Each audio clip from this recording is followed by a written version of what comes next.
미국의 한 유명한 배우가 팜 스프링스라고 하는 아주 잘 알려진 휴양 도시에 멋진 별장을 가지고 있습니다. 좀 더 이 별장을 확장하고 또 꾸미고 싶었던 거죠. 시청에다가 계속 확장 계획안을 밀어넣었습니다만 번번이 퇴짜를 맞습니다. 이러이러한 건축법에 맞지 않습니다. 그가 결국 화가 났습니다. 내가 이거 뜯어 고쳐야지. 인기를 배경 삼아 시장 선거에 아예 나서버렸습니다. 당선이 됐어요. 그래서 기어이 건축법을 뜯어 고치고 자기 별장을 확장을 했습니다.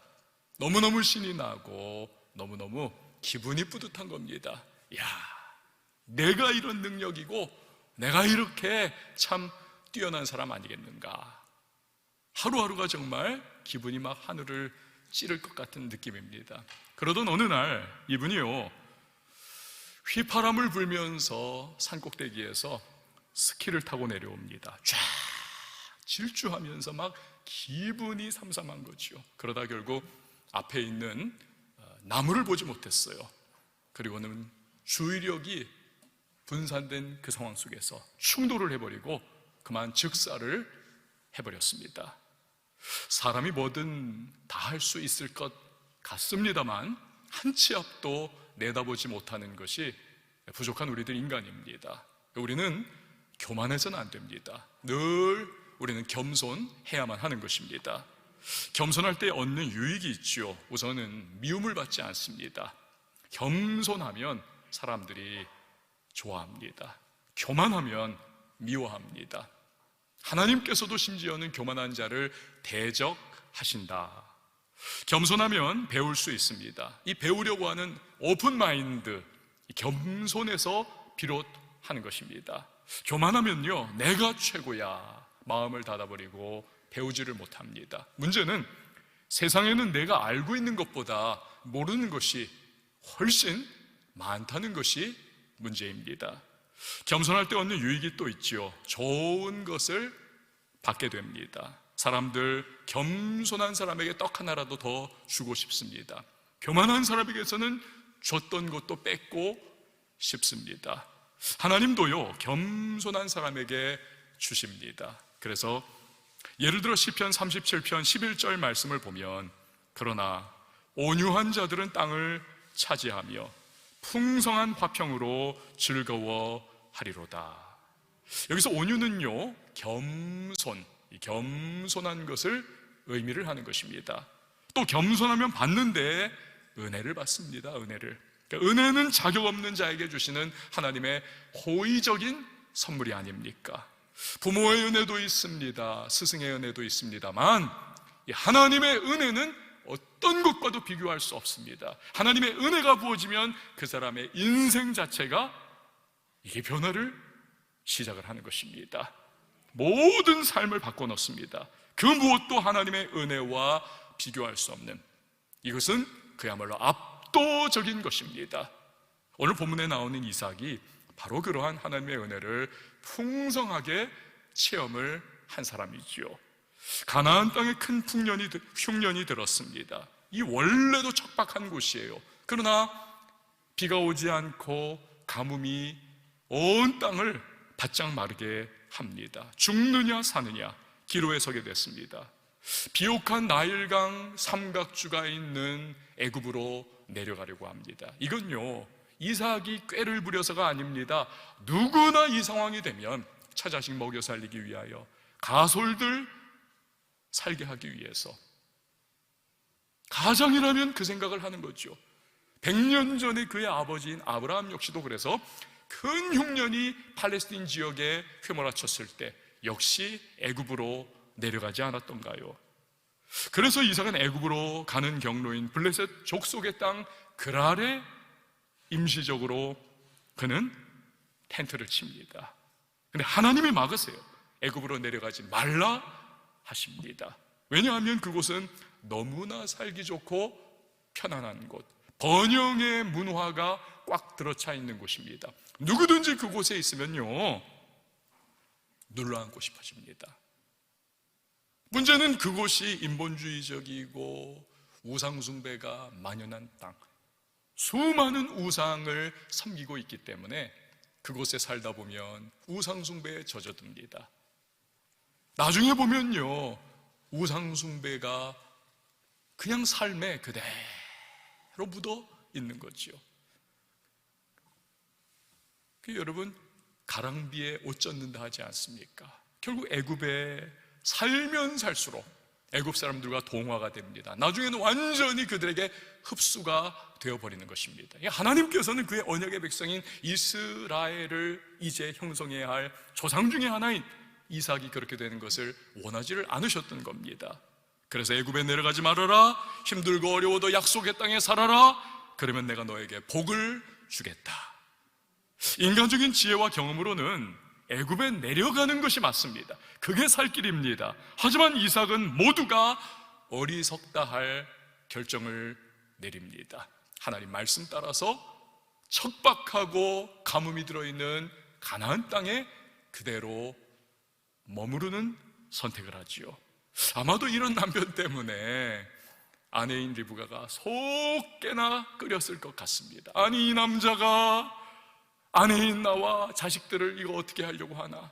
가솔들은 어떻게 하려고 하나? 저 많은 가축들은 도대체 어떻게 먹여 살리려고 하는가? 자, 그런데요, 놀라운 일이 일어나죠. 12절에서 14절 말씀 우리 같이 한번 읽어보도록 하겠습니다. 시작.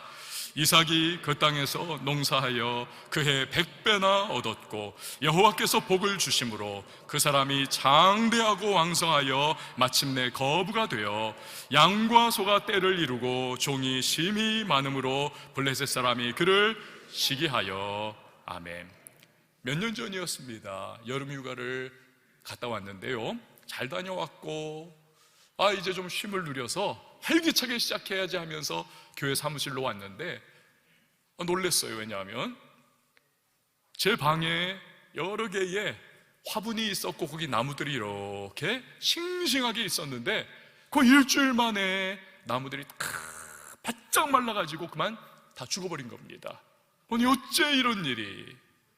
물도 잘 줬었습니다. 충분히 일주일 살아갈 수 있는 물 넣어줬었고 그랬었는데 도대체 왜 이런 일이 생겼나? 우리 교회 화원을 운영하시는 집사님께 여쭤보니까 이래서였구나. 이분 말에 의하면 전문가잖아요.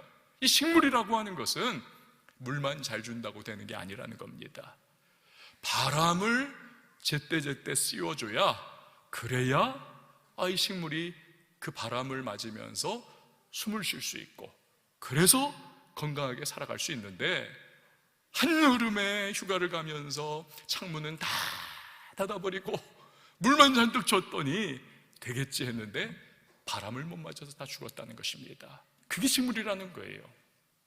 여러분, 우리가 비가 필요합니다. 식물이, 바람이 필요합니다. 식물이, 햇빛도 제때 쪼여줘야 합니다. 그래야 제대로 자랍니다.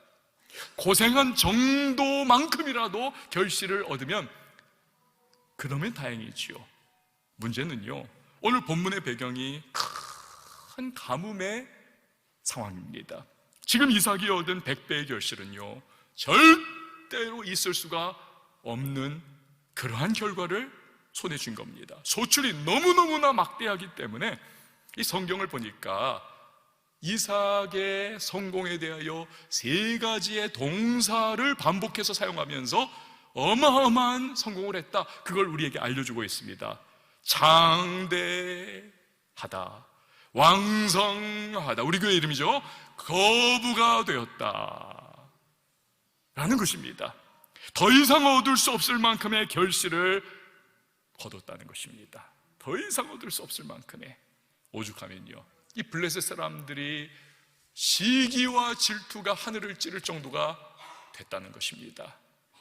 여러분, 이삭의 성공은 노력의 대가가 아닙니다. 조건과 환경이 좋아서도 아닙니다. 세상 사람들이 이럴 때 쓰는 재수가 좋아서, 이것도 아니라는 것입니다. 이삭의 성공의 이유는 단 한 가지, 성경은 그것을 명확하게 우리에게 말씀하는데 바로 그것은 여호와께서 복을 주심으로, 다른 말로 하면 여호와께서 은혜를 주심으로. 할렐루야. 하나님이 은혜를 주셨다는 것입니다. 이것 말고는 이러한 성공을 거둘 수 있는 다른 이유가 눈을 씻고 봐도 없다는 거예요. 심지어는 비옥한 애굽에서도 이런 성공은 불가능한 상황이지요. 근데 하나님이 복을 주시니까 100배의 축복이 임하더라는 것입니다. 여러분, 이것이 바로 은혜가 가지는 힘이라는 사실을 믿으시기를 바랍니다. 하나님의 은혜는요, 모든 것을 능가합니다. 하나님의 은혜는 모든 것을 압도합니다. 우리가 아무리 인간적인 지혜와 지식, 가능한 모든 수단과 방법을 쥐어 짜낸다 할지라도 절대로 하나님의 은혜를 뛰어넘을 수가 없는 것입니다. 잠언 21장 30절이 그것을 말씀하죠. 지혜로도 못하고 명철로도 못하고 모략으로도 여호와를 당하지 못하느니라. 당연하죠. 전지전능하시고 방법이 무궁무진하신 하나님께서 은혜를 베풀어 축복해 주시겠다는데, 여러분, 당연한 겁니다. 당연한 거.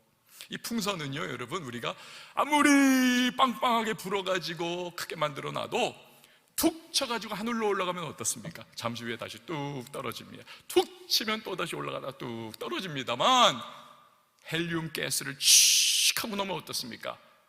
그러면 저절로 쫙 올라가서 나중에는요, 우리가 쳐다봐도 저 도대체 어디로 갔는가 모를 정도로 높이 올라가지 않습니까? 은혜가 바로 그와 같습니다. 여러분, 우리는요, 한계에 둘러싸여 살아갑니다. 부족함이 많습니다. 지식도 능력도 가진 것도 내세울 것도 없습니다. 그러나 하나님께서 은혜를 부어주시면 그 모든 한계를 뛰어넘을 수가 있는 것입니다. 부족함을 극복할 수가 있는 것입니다. 내가 가진 지식과 지혜와 배경과 조건과 상황을 뛰어넘어서 독수리의 날개치며 올라감 갖게 만드는 것, 그것이 하나님의 은혜인 줄 믿으시기를 바랍니다.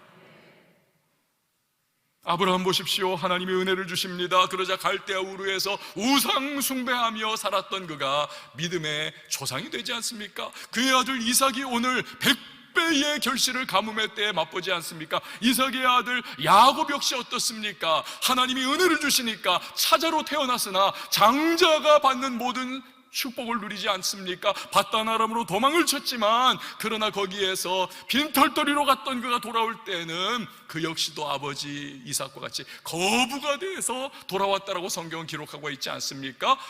아울러서 야곱의 아들 요셉은 어떻습니까? 형들의 미움을 받아서 종으로 노예로 애굽에 팔려가지만 그곳에서 하나님이 은혜를 주시니 형통을 맛봅니다.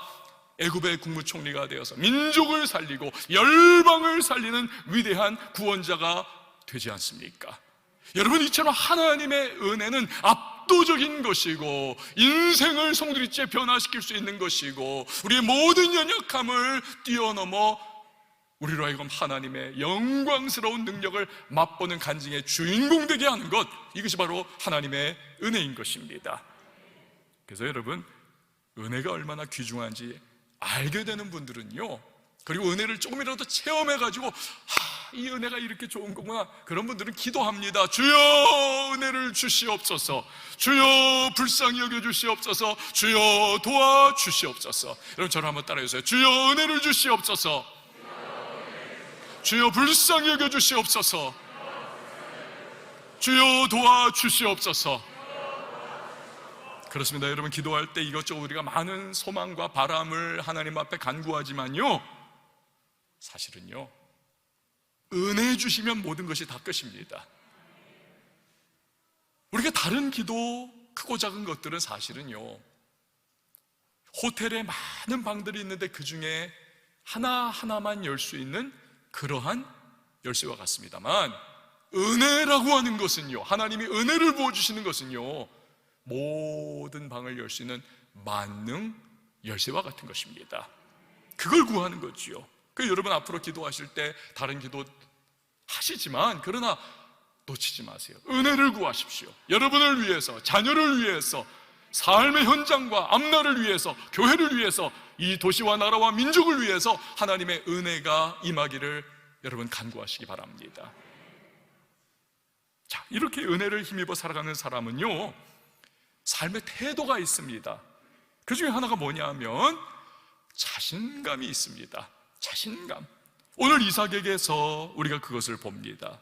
블레셋 사람들이 이렇게 보니까, 아니 굴러 들어온 돌이 박힌 돌 빼낸다고, 저 어디 이방인 아닙니까? 이삭이 이방인, 자기들 민족이 아닌데 자기들 땅에 들어와 사는데 100배의 결실을 맺는 겁니다. 사촌이 땅을 사면 배가 아프다는데 심지어 이방인이 지금 저렇게 성공을 거두니 얼마나 속이 쓰리고 시기와 질투가 납니까? 그래서 이삭의 우물들을 다 흙으로 메꿔버리더라는 것입니다. 고대 사회는요, 여러분, 이 우물이라고 하는 것이 생명과 같습니다. 특별히 팔레스틴 지역은 강수량이 적어요. 1년 내내 내리는 그 강수량이 200mm밖에 안 됩니다. 우리는 한 번 쏟아지면 200mm 내리지 않습니까? 이번에도 그랬지 않습니까? 그러니 가뭄이 들면 이건 감당이 안 되는 것입니다. 우물을 건드리는 것은 전쟁, 도발, 행위로 간주가 되고요, 간접적인 추방 명령과도 같습니다. 우리 땅에서 꺼지라는 것입니다. 당시 이삭의 부와 세력으로는 얼마든지 맞대응할 수 있었습니다. 그러나 그렇게 하지 않습니다. 그냥 조용히 떠나버립니다. 다른 곳에 우물을 팝니다. 그러자 하나님께서 새로운 우물을 터뜨려 주십니다. 그러자 그걸 본 못된 블레셋 사람들이 또다시 시비를 걸어오고 이삭은 또다시 조용히 떠나갑니다. 그러기를 무려 3번을 반복을 합니다. 왜? 이삭은 충분히 싸울 능력도 있었고 우물을 소유한 자로서 그것을 사용할 수 있는 권리도 있었음에도 불구하고 그렇게 행동했을까요? 내가 내 인생길 책임져야 하고 내가 하는 만큼만 되는 거라면 당연히 진흙탕 싸움이라도 해야죠. 그러나 이삭은 은혜를 체험한 사람입니다. 그 척박한 가뭄의 때에 100배의 결실을 경험했던 은혜의 압도적인 능력을 경험한 사람으로서 하나님이 은혜를 주시면 어떤 일이 일어나는지 알고 있습니다. 그렇기 때문에 하나님이 얼마든지 좋은 것을 내게 주시리라는 믿음으로 그냥 떠나는 거예요. 그래, 니네 가져라, 가져. 내게는 하나님이 계시고 그분의 은혜가 있어. 하나님이 또 공급해 주실 거야. 다투지 않는 겁니다. 조용히 옮겨가는 거예요. 그래서 하나님이 또 역사해 주십니다. 22절 말씀 우리 같이 한번 읽어보시죠. 시작. 이삭이 거기서 옮겨 다른 우물을 팠더니 그들이 다투지 아니하였으므로 그 이름을 르호봇이라 하여 이르되 이제는 여호와께서 우리를 위하여 넓게 하셨으니 이 땅에서 우리가 번성하리로다 하였더라. 아멘. 자, 아주 오래전에 대학교 때 30년도 넘었을 때요, 거의 매일 이제 붙어 다니던 이제 나이 많은 형님이 한 분 계셨습니다. 이분이 그때 했던 말이 지금도 기억에 나요. 저한테 그 말을 합니다. 요나야, 제 이름이 요나입니다. 요나야, 돈이 없어서 짜장면을 먹는 사람하고 돈이 많은데 짜장면 먹는 사람하고는 같은 짜장면이지만 다른 거야. 개똥철학이지만 거기에 진리가 담겨 있어요. 여러분, 돈이 없는 분들이 짜장면 먹는 것은 그 지갑에 이제 남은 그 몇천 원 그거 가지고 마지막 끼니를 먹는 겁니다. 짜장면으로. 눈물 나는 짜장면이죠. 이거 먹으면 또 내가 다음 끼니를 이을 수 있을까 답답하고 걱정되고 무슨 맛이 있겠습니까? 그러나 돈이 많은 분인데 그 중국집 들어가지고 짜장면을 먹는 것은요, 자기의 그냥 선택입니다. 그냥 기호 따라서 오늘 먹고 싶어 해서 들어간 겁니다. 먹다가 배부르면 안 먹어도 돼요. 여러분, 돈 없는 분의 짜장면과 돈 많은 분의 짜장면은 같은 짜장면이나 다른 것이죠. 하나님이 은혜 베풀어 주신다는 것을 아는 사람은요, 마음이 넉넉합니다. 여유가 있습니다. 자신감이 있습니다. 그래서 아웅다웅하거나 소탐대실 하지를 않습니다. 빼앗기지 않아요. 그냥 줘버립니다. 가져가. 난 하나님이 계셔. 하나님의 은혜가 나와 함께해. 그 믿음처럼 이삭에게 그리하셨듯 하나님은 우리 인생에 더 큰 은혜의 샘물을 터뜨려 주실 줄 믿으시기를 바랍니다. 이 은혜를 힘입어 살아가는 사람의 또 다른 삶의 태도가 있습니다. 그것은요, 내가 누리는 축복들이 하나님으로부터 왔다고 하는 감사와 고백으로 살아가는 것입니다. 이삭은 세 번째 우물을 파서 더 이상 블레셋 사람들과 다투지 않게 됩니다. 그러자 바로 그 고백을 해요. 여호와께서 우리를 넓게 하셨도다. 자신의 노고와 강철 같은 의지력이 그 일을 해냈다는 것이 아니에요. 하나님이 우리에게 이러한 은혜를 베풀어 주셨다. 코리 텐 붐 여사는요, 네덜란드 분인데 그 나치 치하에 사로잡혔습니다. 유대인들이 포로 수용에 있어서 얼마나 많이 죽었습니까? 이분도 거기에 함께 갇혀버렸어요. 죽다 살아나가지고는 자기의 하나님 베푸신 은혜와 그 간증을 전 세계에 다니면서 전도를 하고 그렇게 부흥회를 이끌던 참 훌륭한 분이십니다. 그런데요, 이분이 가는 곳마다 막 그 부흥의 불꽃이 일어나고 사람들이 눈물이 쏟아지고 동해 자복이 일어나고 막 유럽도 미국도 이 코리 텐 붐 여사가 그 간증 집회를 하면요, 교회가 꽉꽉 미어 터지고, 그리고 끝나고 나면 사람들이 막 너무너무 은혜에 가슴이 그냥 벅차가지고 다 기립 박수를 막 하고 그 소리가 끊어지질 않는 거예요. 근데 정작 코리 텐 붐 여사 자신은 너무 그냥 무덤덤하고 기뻐하는 것 같지도 않고 아무 표정도 없더라는 겁니다. 기자가 그게 너무 궁금했다는 거예요. 그러자 이런 대답을 하더랍니다. 나귀가 착각하면 썩었는가? 여러분, 예수님께서 예루살렘으로 나귀 타고 입성을 하시죠. 백성들이 자기의 옷을 그 앞에 깔아드리고 종려나무 가지를 흔들면서 호산나 다윗의 이름으로 오시는 이여 하면서 막 환영을 하지 않습니까? 열광을 해요. 그때 예수님을 태우고 가던 그 나귀가 자기가 잘해서 그런 환호와 열광을 받는 것처럼 착각하면 쓰겠냐는 거예요. 여러분, 우리는 찬양합니다. 지금까지 지내온 것 주의 크신 은혜라, 한이 없는 주의 사랑 어찌 이루 말하랴. 그렇습니다.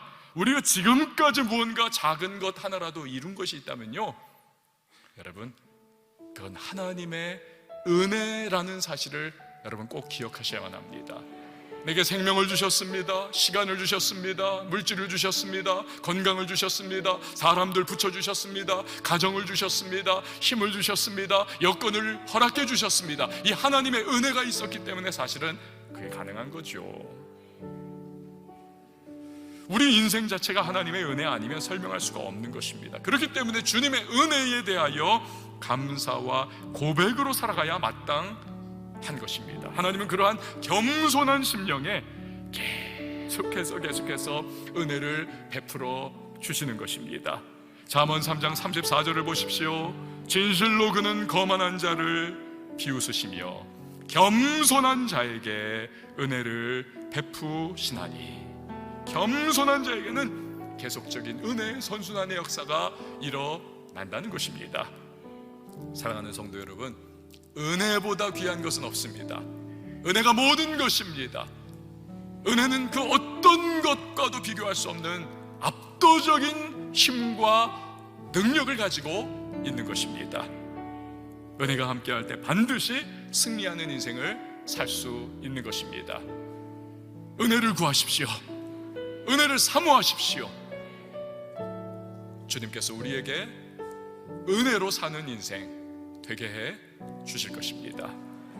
여러분, 이 시간에 우리 함께 기도하십시다. 오늘 이 말씀을 기억하면서 우리 나 자신을 돌아보고요, 잠깐 함께 기도하는 시간을 가지길 원합니다. 뭔가 작은 성취를 이뤘는데 나는 내 잘난 맛에 살아가고 있는 것은 아닐까? 하나님은 온데간데 없고 나라고 하는 내가 나의 삶의 왕좌에 앉아서 떵떵거리고 있는 것은 아닐까요? 주여, 주님의 은혜입니다. 그렇기에 그 은혜가 나와 함께하기에 나는 이 세상 부족하고 연약해도 주눅들지 않겠습니다. 나는 하나님의 은혜가 함께한다는 자신감으로 살아가겠습니다. 그리고 주님의 은혜였노라, 나는 하나님께 감사를 올려드리겠습니다. 여러분이 한 해가 이제 점점 저물어가는 이때에 지금까지 지내온 것 주의 은혜라 고백하시고 새로운 한 해 다가오는 또 이 즈음에 하나님의 은혜가 새 한 해에도 내게 늘 충만히 동행해 달라고 하는 믿음의 고백을 우리의 기도로 올려드릴 때에 우리 주님의 이름 한번 외치고 기도하며 나갑니다. 주여, 하나님 아버지 감사합니다. 주님께서 우리를 이렇게 말씀 가운데 예배 가운데 불러모아 주시고 하나님이여, 오늘도 우리 자신을 돌아보며 기도할 수 있는 일을 베풀어 주시니 감사합니다. 은혜입니다, 은혜입니다, 은혜입니다. 하나님의 은혜 때문에 여기까지 올 수 있었습니다. 하나님, 이것을 놓치지 않게 하시고 또한 이 은혜가 나와 함께한다는 사실, 예수의 사람들에게는 늘 동행해 주신다는 사실 때문에 주여 담대할 수 있도록 주여 도와주시옵소서. 하나님이여, 작은 일 하나도 감사하며 하나님의 은혜였노라 고백할 수 있는 우리 모두가 되게 하여 주시옵소서.